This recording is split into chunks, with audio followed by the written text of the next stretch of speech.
Hey, welcome back to another episode of the Real Deal Landman Show. We are so excited to have a new guest with us today that we'll introduce in a few minutes. But we are also really excited to welcome Drew back with us after his what did you go? Did you spend time in county? Was it the Pen? Where was it? So we have been traveling a ton for work recently and to blow off some steam out in Vegas for a conference last weekend, 2 weeks ago, whatever it was. There was the World Oil Man Poker Tournament, and getting involved with that and being able to see those hands going and having pocket kings and everything. Like, I mean, you feel like you're going to win this whole thing, and I mean, with all the money, the prestige, everything that goes along with that, you get a little carried away. People might have seen the video online on LinkedIn. Not proud, Jairus. I mean, it is one of my most viewed videos. So I do want to preface that although I got reprimanded by the Real Deal Landman Show, by Lonnie and the rest of the legal team here, I will say the numbers tracked. And yeah, it was absolutely great for getting the message out there. So a lot of fun in Vegas. Happy to be back. Happy to be back in the seat here. Like that's all that really matters. And I wanted to show you my professionalism, so I tried to embody my best Jairus Johnson today, and I even went a little bit further with the tie. But I feel like with the kind of salt and pepper facial hair and the white shirts and everything, I feel like we got a real professional episode going today. Like this is outside the norm for us. Apparently, we have adopted a uniform. I will wear a white shirt on Sundays to go to church. I like to dress up for church. Other than that, I almost never wear a white shirt, and I did today. And I knew as I was putting it on, I knew that Drew would take this moment to try and redeem himself and copy me. So, yeah, you referred to the LinkedIn post. Hopefully people go and check that out because they can see the video in action of you, let's say, overreacting just a little bit. Hardly reacting. I mean, and that's the thing, taken completely out of context. We did find it necessary on behalf of the show to issue a press release. But I just wanted to ask, do you want to add a verbal apology at this time? Oh, this is 2025. Verbal apologies are a far thing of the past, right? What I will say is a lot of people have commented and they said, that doesn't look like you. That person on the video has extremely long, glorious hair. And to that, I say, people are doctoring videos like crazy these days. And so I'm just going to go on record here and say, it's probably all deep fake. It might not have been me. But you know what? A post is a post. It's out there now. Can't take it back down. If there's a way to delete a LinkedIn post, I don't know it. I don't want it. That's the direction I'm going with this today. Sorry. You don't boast to be any kind of technology expert, do you? If you don't know how to take down a social media post. How even would I go about deleting a post? No, for somebody that is a VP of business development and marketing, I just want you to know I do know how to delete stuff. The one thing that I will say that has always been a positive for me, and I'm giving this away for free today. This is big stuff. Put in a little bit of humor. Put in a little bit of just nonsensicalness. Like I would say, percentage-wise, do that 5% of the time. Do that 10% of the time, and it gets the exposure. It gets people at least interested in you, what product you're going with, and so it's fun stuff like that. Where whenever, like just as dumb as it is, whenever I was looking at found that video online and I was like, I don't know if this is going to work, but let's just throw it out there. And it turned into one of the biggest things that I had put out there, which is really fun, but it also is a little bit disheartening because Jairus, yourself, you know how much time sometimes you put into, I'm going to make this out there. This is going to make a difference. Like people are going to see this and they're going to be really excited about it. And then you're like, now everybody just wants to see somebody get hit with a chair or, trip down a flight of stairs or something like that. But it is, you got to keep things fun. You got to keep it enjoyable. And that's what keeps the wheels moving forward. Right. Yeah, absolutely. So speaking of LinkedIn content, our guest that we have today is absolutely crushing it on the content that he has. And I do want to get to that in a little bit. But first, I think a proper introduction would be in order. So we're glad to welcome Sam with us. Okay, I'm going to get Siebenaler. Siebenaler, right? Siebenaler? Sieb- Siebenaler? Siebenaler. Oh. Siebenaler, not okay. Yeah. Like Siebenaler. Sieben run, Sieben scream, Sieben holler. Like Siebenhaler. Ooh, that's a catchy. What do they call the pneumatic? No, I mean, pneumatic is air. The mnemonic. Thank you. The mnemonic. I mean, Sieben. I've been living with this last name for quite a while, so I've had to come up with ways to explain it to people. Yeah. That's good. Most of the time, if we have any last name or any first name for that matter that we can't do, Jairus 5 minutes before the show just changes their names and asks them to update their LinkedIn. You didn't get that treatment, so I mean, we thought we could handle it. I mean, it's not too late. I mean, I can It is. Horatio Ortiz, everybody. So, I assume Sam is short for Samuel? Does anybody call you Samuel in your life? People, it's interestingly, I sign all my documents Samuel, and so it's a kind of an easy filter to know who actually knows me well enough, like that everybody calls me Sam in real life. I sign everything Samuel, so when people walk up to me and call me Samuel, then I can tell that they probably don't know me all that closely.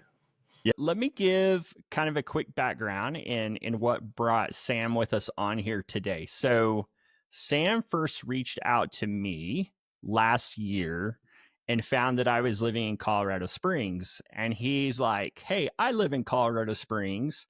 I think we should meet." And when I saw his contact, I think maybe email signature or something at the time, but his title was an economic geologist. And I thought, what in the world would an economic geologist want to do with me? I'm thrilled that there's somebody else in Colorado Springs that I can talk to that wants to talk to me, but I have no idea what an economic geologist is. So, Sam, tell us, what is an economic geologist and why would that prompt you to reach out and talk to a landman? Yeah.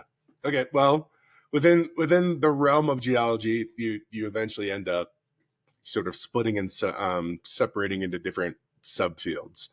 So there are structural geologists that will deal with the physics of how things are being folded or deformed or breaking or faulting. There's sedimentary geologists that are looking at how things are eroding. There's igneous geologists, and there's a subset. There's oil and gas geology, but there's also economic geology, which tends to be oil and gas sort of falls into that, but typically that is sort of code for saying mine geologist. Where's the differentiation between a geology project that's just sort of academic and one that actually makes money? And that's the economic geology realm. And so economic geology is just sort of a tag or a way of coding and saying that I do geology that's business functional, not just academically looking at how rocks are behaving.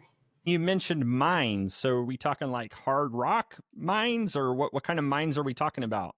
That's certainly most of my experiences in hard rock mining. Yeah, in gold, a little bit of copper, some other commodities as well, and less on the oil and gas side. Yeah. Okay.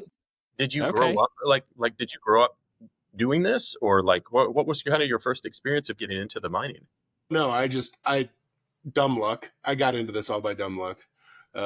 It was far less planned than growing up with it. I got out of the military.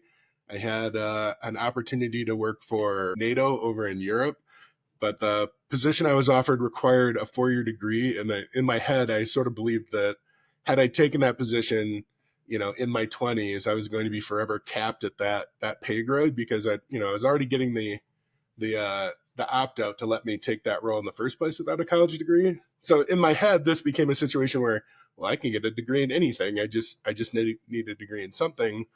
Let's do something that's kind of interesting. And I picked geology. That's how I ended up getting into geology. Throughout the course of my academic studies, my field area was in the backyard of Newmont. And so right about the time I was graduating, there was a chief geologist at the Twin Creeks mine that had reached out and asked me to come interview for a job. And that's how I ended up in mining. Fantastic. And have you always been in Colorado? No, I'm originally from Minnesota. And then right about the age of 18, I started wandering for a while and lived a bunch of places.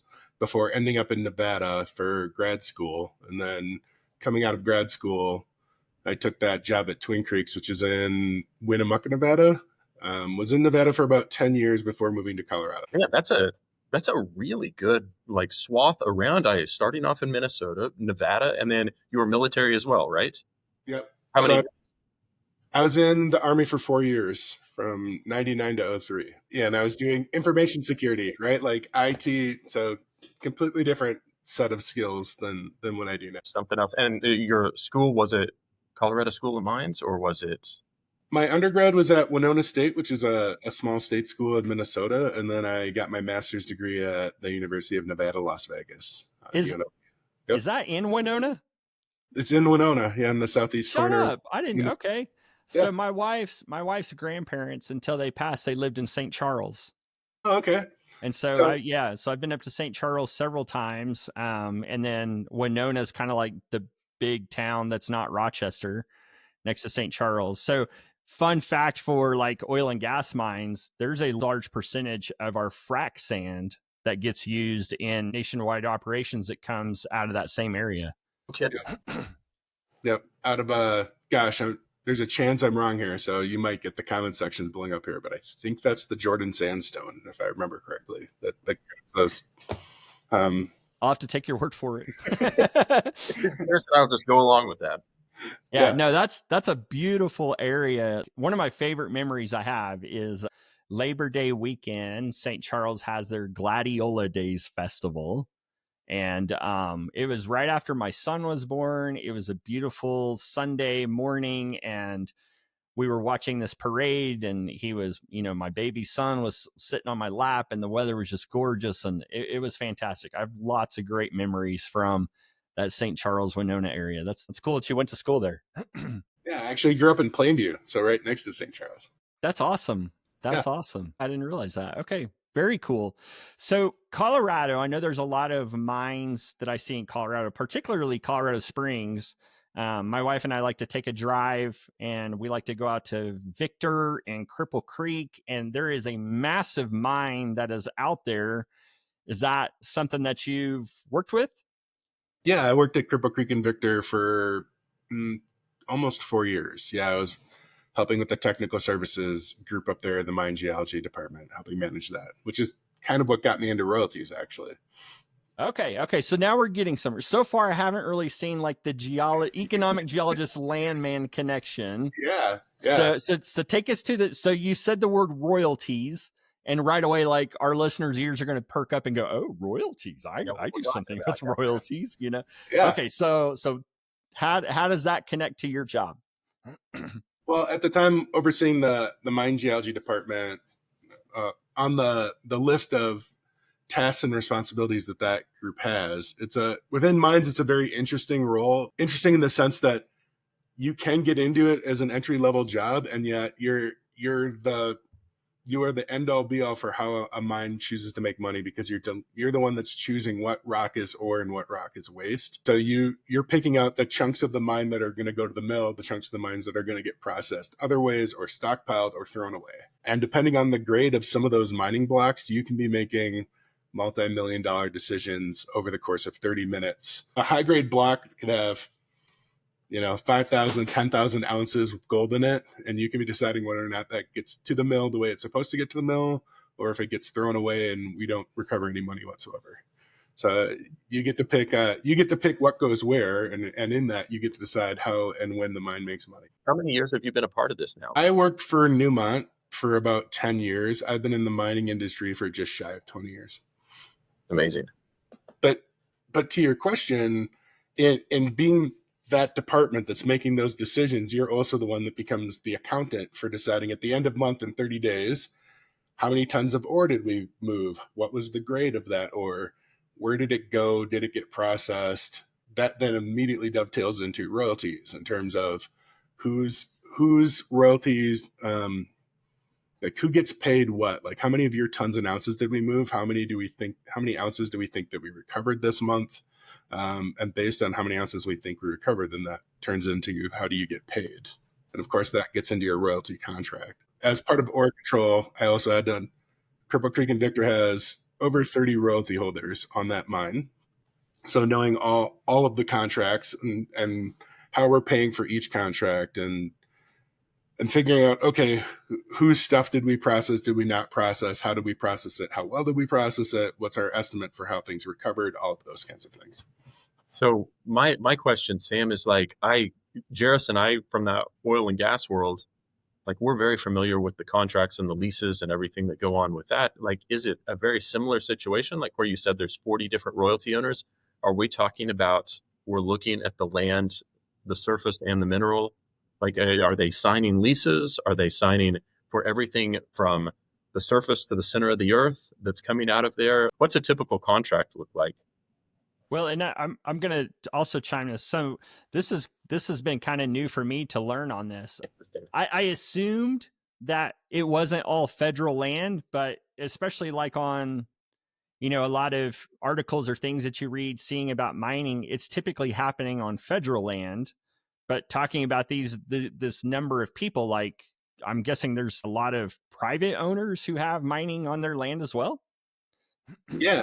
And typically the private lands are the more sought after. So there is a little bit of a chicken and egg thing in terms of it's often happening on federal lands or private patented lands. If you were to go all the way back to the beginning of when that mine was discovered, you're going back to a discovery group or an exploration group. That group is going to want to operate on patented privated lands because the permitting for your exploration permits is so much easier. And your opportunity to actually get a mining permit is considered, or at least perceived, to be so much better on the private lands because you're not having to permit through the BLM or the Forest Service on top of coming out with an agreement with like the state. So yeah, it's happening on state lands. It's happening on patented private lands. Often those private lands go back to historic mining from the 1800s. It's land and title that's been passed down over time. The mineral rights have stayed with the land, and it hasn't necessarily been severed. But we do deal with severed mineral rights as well, surface and mineral. And so to go back to Drew's question, these agreements, like, would you say these agreements are comparable to an oil and gas lease? Are they structured the same way? Are they longer, shorter? How can you enlighten us on what that looks like? Or what are they called, for example?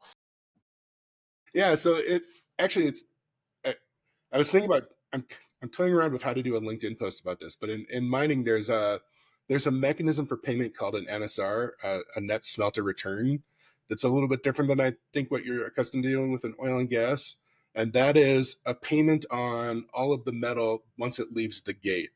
So the operator can deduct transportation costs or smelting costs. They don't, plus or minus maybe some marketing costs. They typically aren't going to be deducting things like mining costs in an NSR.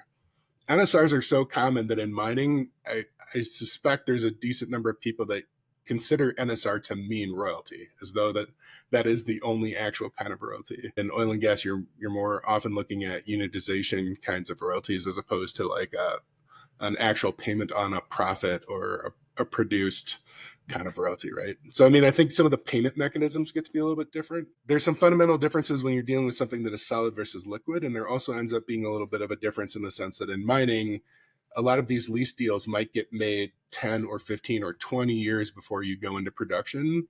So you're making a lease agreement, and who knows what kind of mine. Is it going to be a surface mine or an underground mine? Is there going to be a mill, or is it just going to be a leach pad? So you don't necessarily even know how the processing is going to work before you make these lease agreements. Mining, it seems like you're operating from a place of less knowledge sometimes when you're inking these deals. All of which is to say, there seems to be a lot less of a consistent, typical mining royalty contract. They all kind of end up being a little bit of like the unicorn one of one that may look similar to many others, but ultimately is also very different than any other.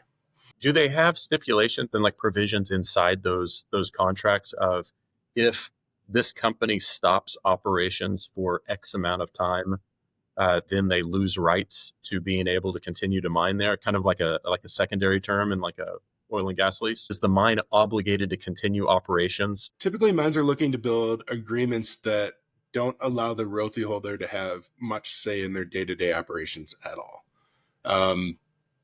It And the answer to your question really kind of comes down to leverage. I would say that is probably more atypical. It really kind of comes down to the lease agreement, and it depends on the terms of how long you've written the lease agreement for.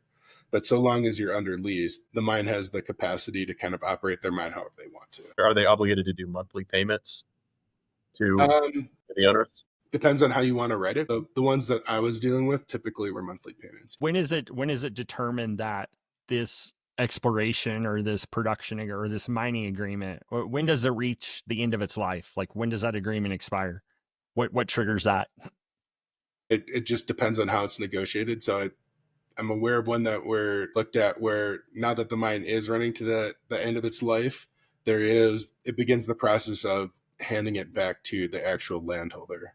And in that case, it's a little bit tricky because all of the infrastructure they got built on the property, right? So the mill goes back to the landholder since the mill is now on that landholder's property. So it's kind of like the surface owner, in the oil and gas lease, it'll typically say that the lessee or assigns has the ability to go and gather their equipment off the land after the end of the lease. Like they'll have up to 6 months or something to do that. So it sounds kind of similar to that, to where once that mining agreement expires, then those landowners potentially could own whatever equipment or stuff that's on it. Yeah, and in mining, what I would say is in the last 15 years, the contracts have gotten much more sophisticated and they've begun to catch up more to the oil and gas leases that are better trying to think through kind of problems. And when you start looking at like the agreements that were written in like 1890 and haven't been renegotiated since, they can be like 5 pages and don't deal with any of that stuff.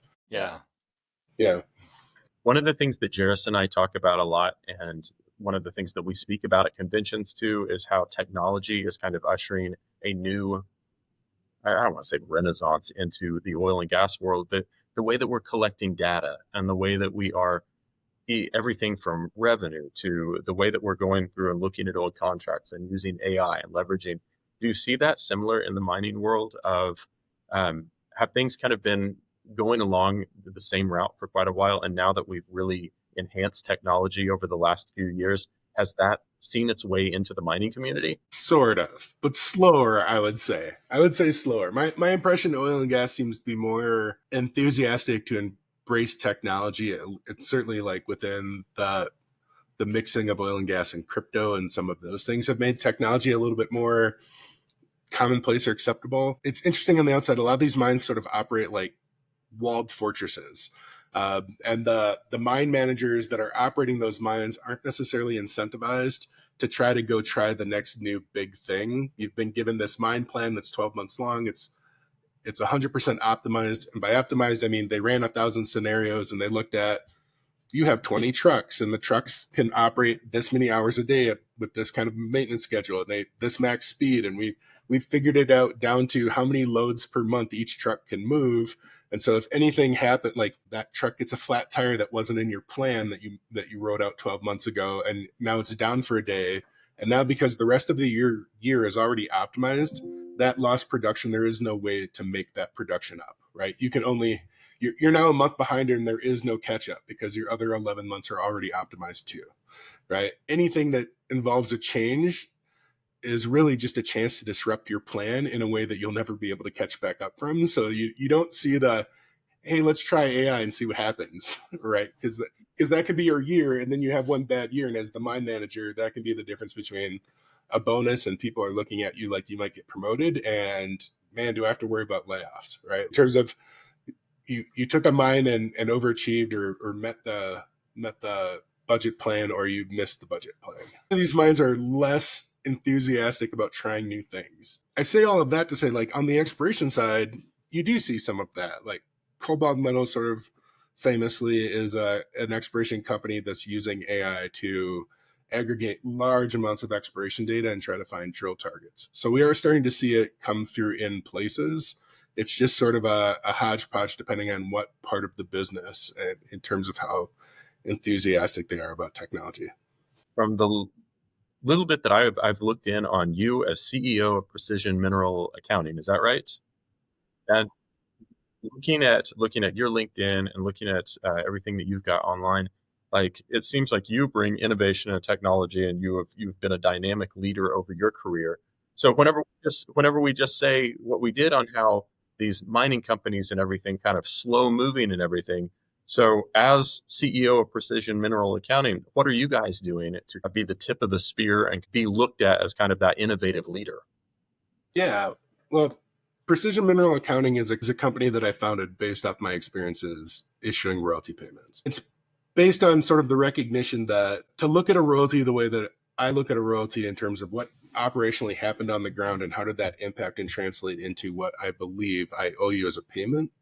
Um, it would take probably 10 years on a mine site and it's sort of understanding the operational component to really dig in and know how those reported numbers are being calculated, right? There's many examples of me talking to people that were receiving royalties or being audited by a big firm and having their professional come in and audit me where I felt like I was more teaching them than them asking me and checking to make sure I was doing it right. And so precision mineral accounting was something that the genesis of that idea was, man, a royalty holder really needs a me, somebody that has the geology, the technical, the engineering, the metallurgical background to dig into the reported production to make sure that it's correct.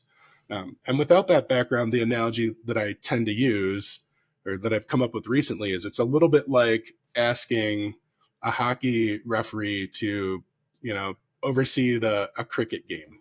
Like they've got the whistle, they've got the authority, they understand a rule set, but they don't necessarily know what they're looking at. And it's going to take a lot of, you have to learn cricket to accurately call a foul in cricket, even though you might know hockey really well. That's what the innovation we're looking to bring to the industry is the capacity to level that playing field on the experience and knowledge side so that if you're getting a check, you can really feel confident and comfortable that that check is the right amount.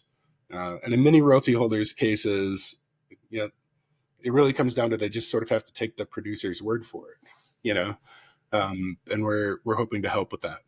Man, we see that same thing in the oil and gas industry. I mean, Jairus and I have seen that forever.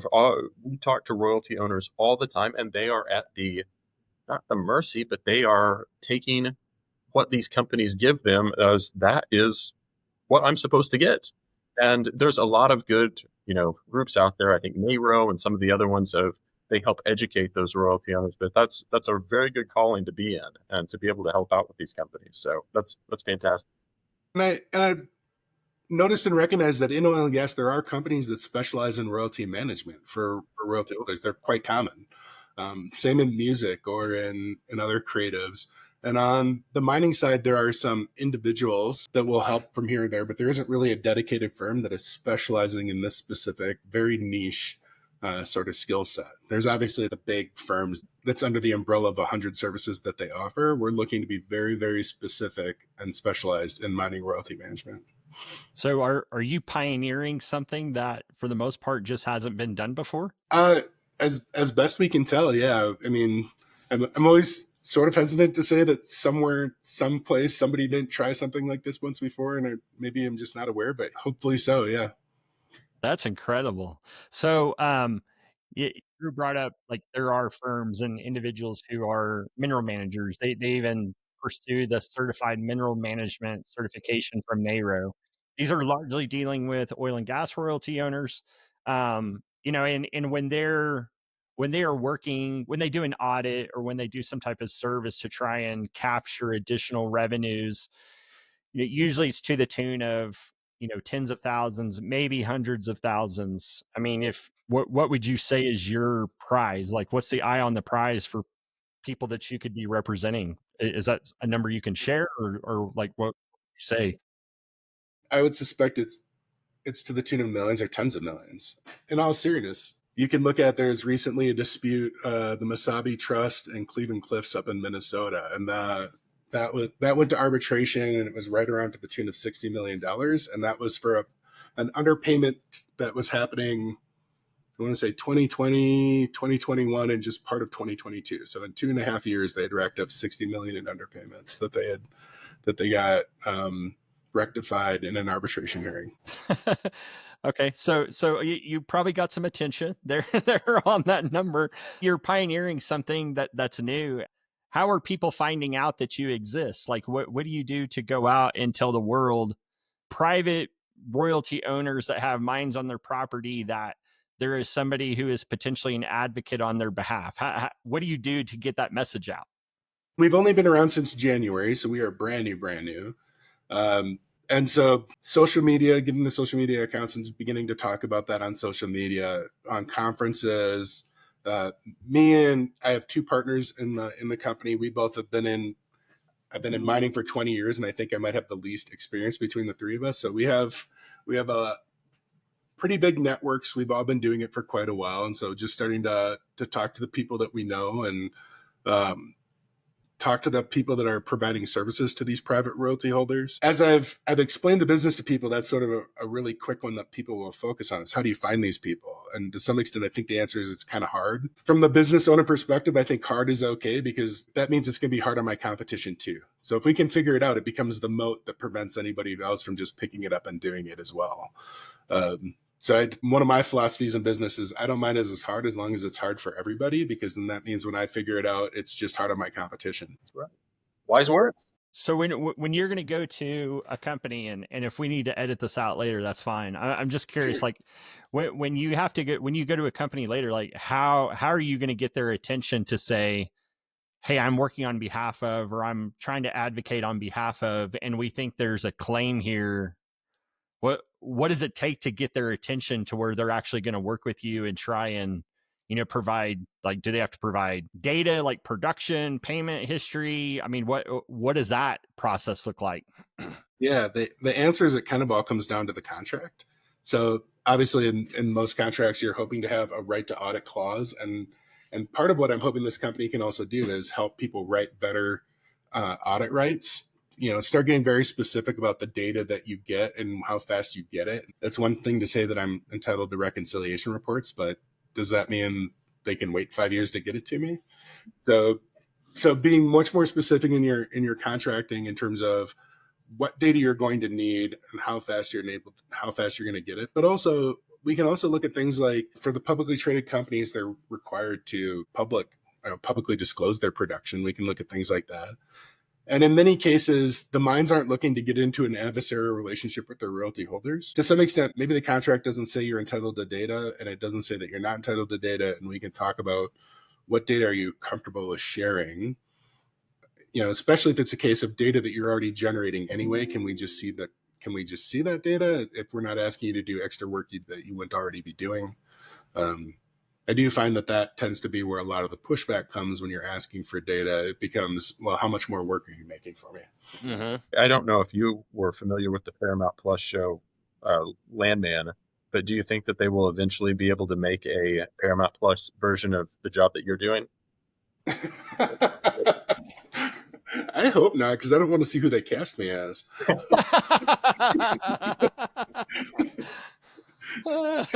Yeah, I'd be worried about that.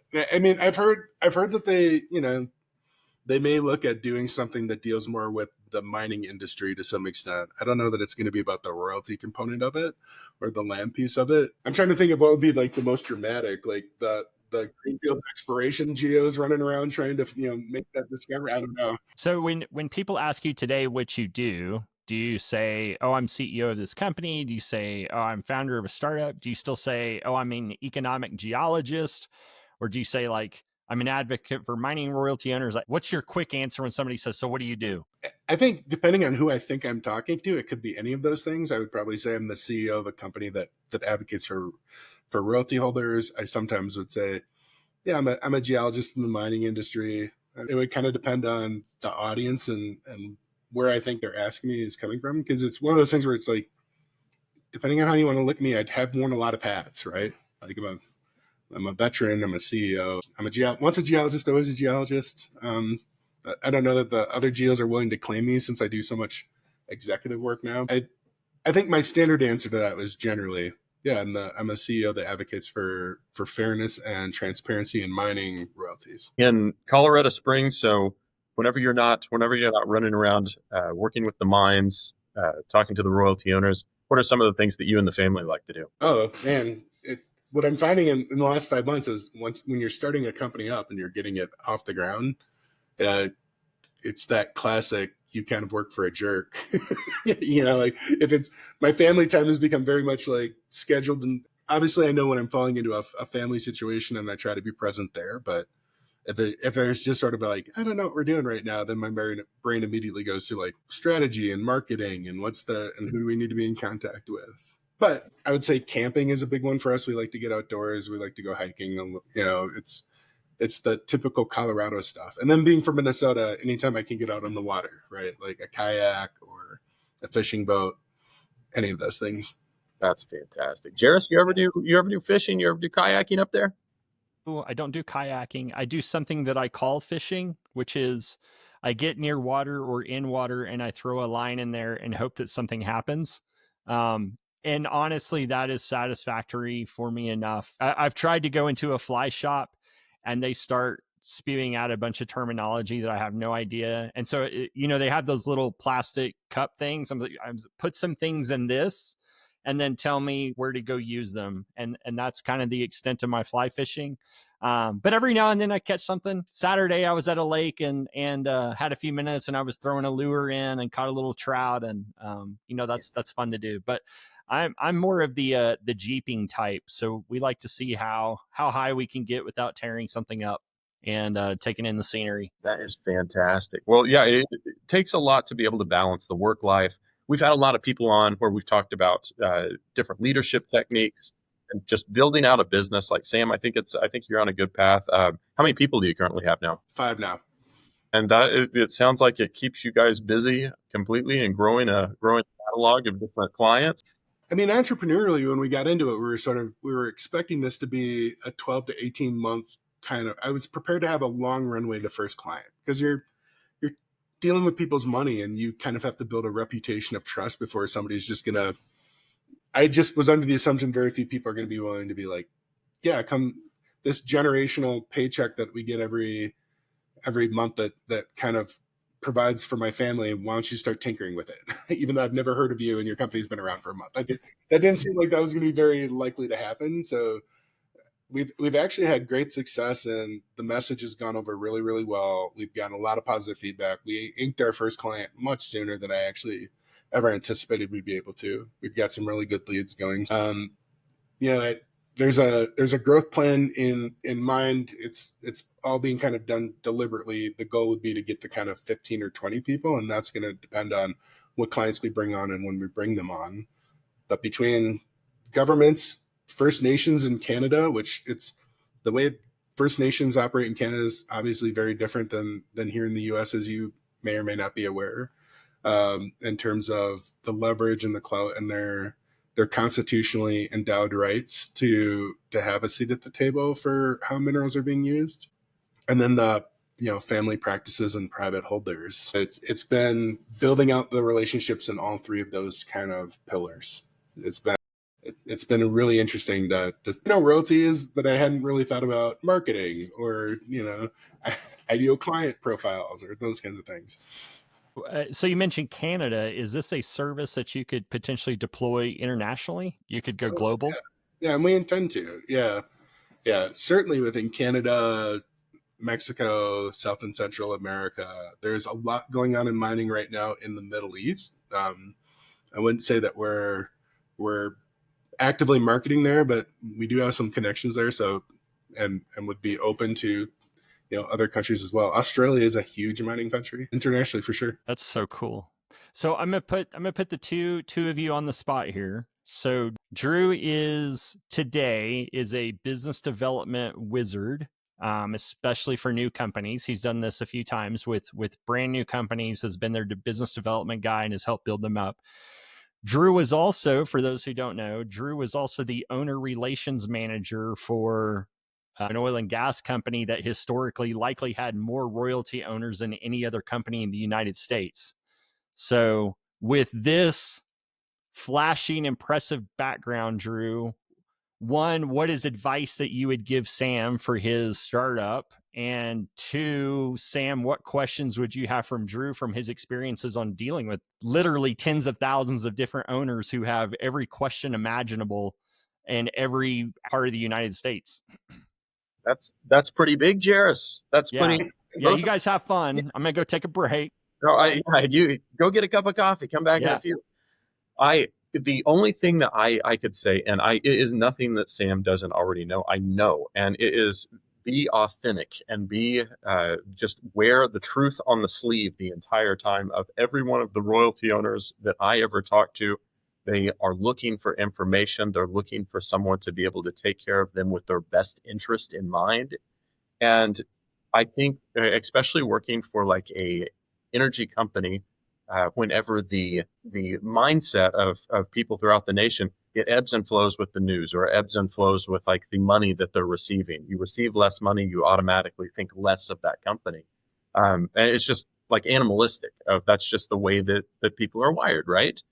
Um, so being able to be that person that can deliver the truthful information, having the people on staff to be able to know what they're looking for, kind of like your analogy earlier of the person, as the referee of the cricket or whatever sport, they have all of that knowledge there, but they just don't understand the sport that they're working with.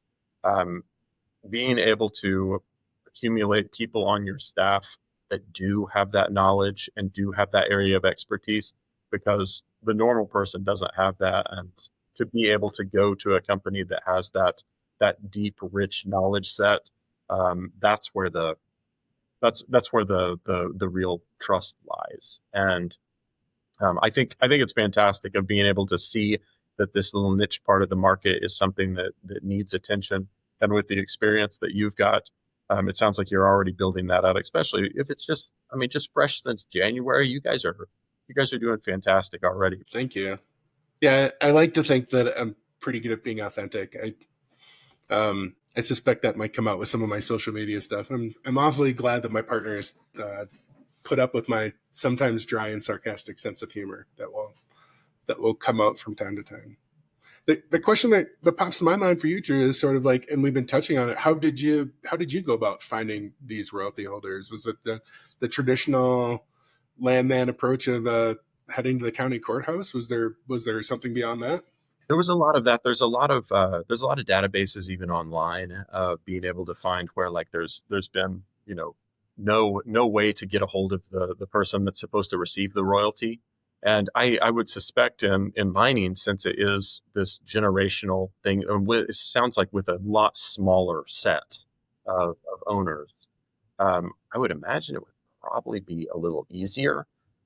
With oil and gas, sometimes those are split with, you know, 30 different ways, and some people don't even realize that they were even supposed to be getting any sort of royalties. And so tracking them down through like Nexus Lexus and through county records and everything else, like you would almost put in more effort and time and money in finding the person than being able to deliver them the sliver of royalty that they were going to have, by the end of it. But they always were very appreciative whenever we were able to find them and to be able to give them that full breakdown of maybe a chain of title, of showing them how they were receiving this, what exactly that meant, what those contracts meant, and being that person that could explain something that they've never had to deal with before in their life. This is just one that I've never known much about, and I've really enjoyed kind of learning from you here, because I see there's so many little parallels that are so similar,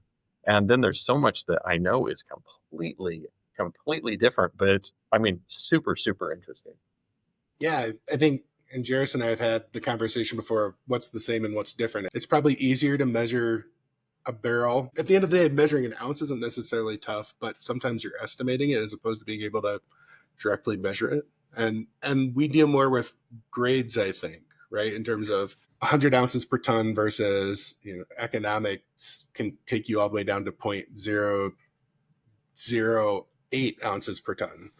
So you can be dealing with micro on the gold side, right? And obviously every commodity is different, but you can be dealing with very, very small amounts of metal for very, very large amounts of tons. I think of one barrel of oil having one value, whereas 1 ton of rock in gold can have a wide variety of values, right? And this goes back to your earlier question of, well, how come we're talking millions versus tens of thousands? There's so many opportunities to be off to the tune of 20% or more.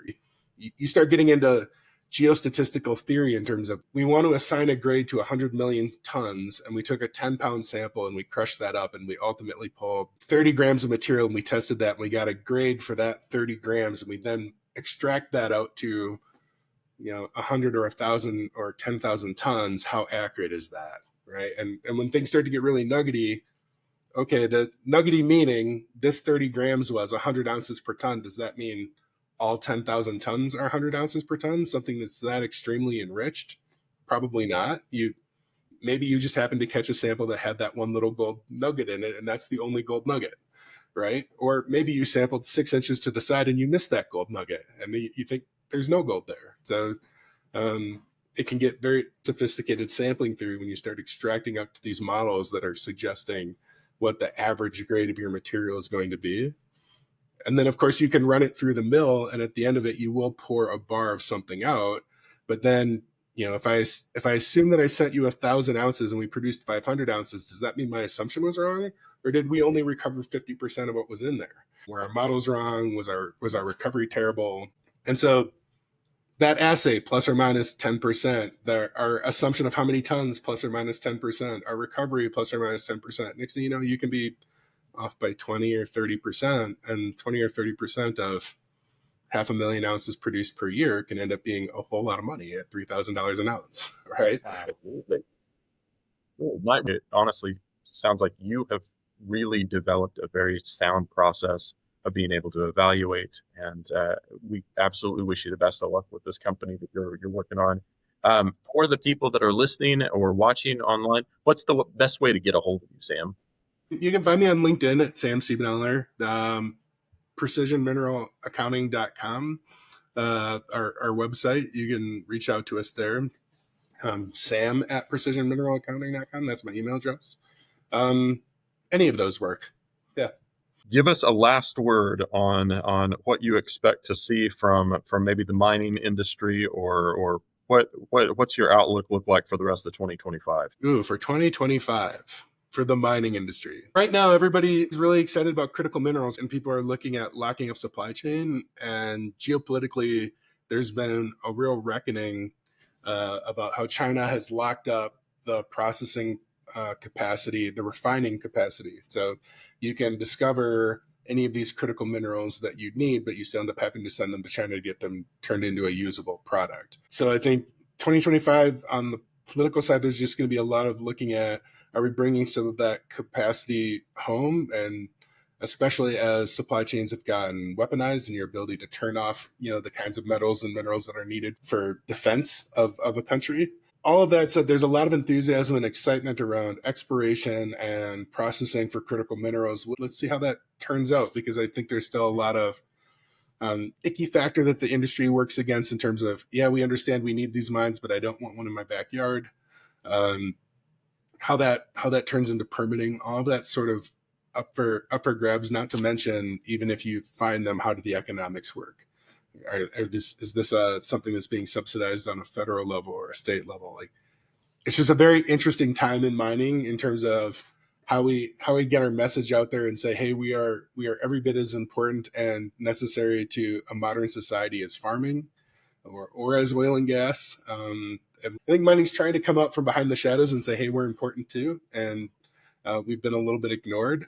So this year is going to be really interesting on that front in terms of, are there pushes to open up exploration? Are there pushes to bring some of that processing capacity back within the U.S. or friendly countries? Does this turn out to just be the flavor of the month fanfare that everybody says is really important, but nobody wants to pull out the checkbook and actually make some things happen? We'll see. So last question: if Paramount Plus were to make a TV show, who would you want? Who would you want playing you?